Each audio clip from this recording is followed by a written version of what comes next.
లింగం గారు, నేనే మీకు ఫోన్ చేద్దాం అనుకుంటున్నాను. అబ్బాయి వాళ్ళు బయలుదేరారా? అమ్మా, మీకు విషయం చెప్పాలి. ఎలా చెప్పాలో తెలియటం లేదమ్మా. లింగం గారు, ఏం చెప్పాలనుకుంటున్నారు?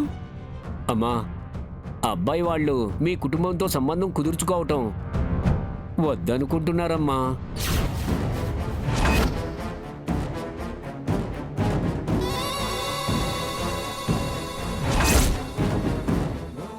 అయ్యో, ఎందుకండి?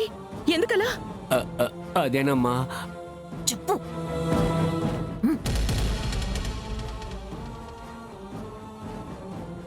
బెంగళూరులో మీ అబ్బాయి మరో అమ్మాయితో బాధ్యతారాహిత్యమైన కేసులో అరెస్ట్ అయ్యారంట కదా, అది వాళ్ళు న్యూస్లో చూశారంట.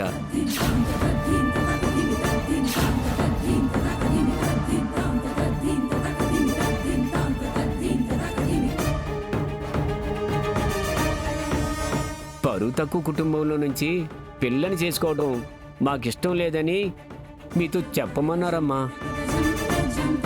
ఉంటానమ్మా.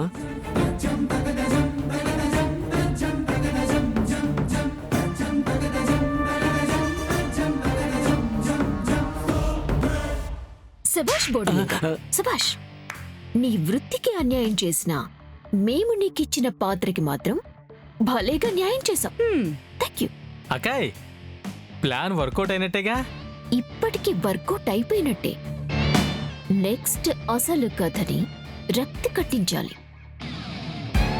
చూస్తారుగా ఈ అనన్య కథనం ఇప్పుడు ఎలా ఉండబోతుందో. అమ్మీ, ఈ దెబ్బతో టీఆర్పీలు బద్దలైపోవాలా? Screen play చితక్ కొట్టేయాలి.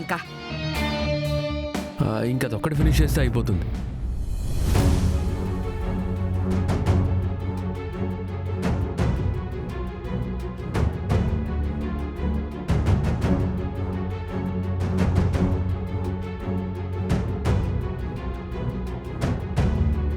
ఆనందా, ఏమైంది? ఎందుకు అలా ఉన్నా?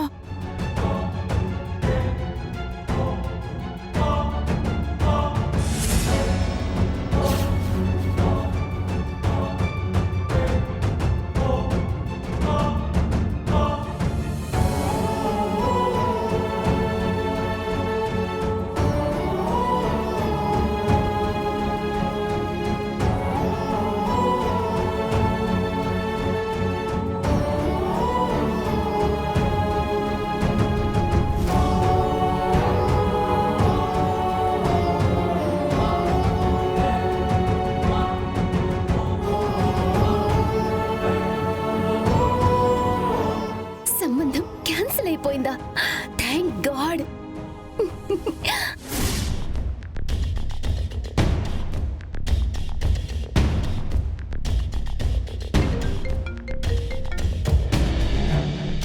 అనన్య, కంగ్రాచులేషన్స్. నిజంగా దేవుడు మన వైపే ఉన్నాడు. లక్కీగా ఆ సంబంధం క్యాన్సిల్ అయిపోయిందంట. ఆ మీడియేటర్ లింగం ఫోన్ చేసి ఆనంద భైరవికి చెప్పాడు. ఆ బోడిలింగం గాడు ఫోన్ చేయటం వెనుక ఉంది ఆ దేవుడి లీల కాదు సమీరా, ఈ అనన్య లీల.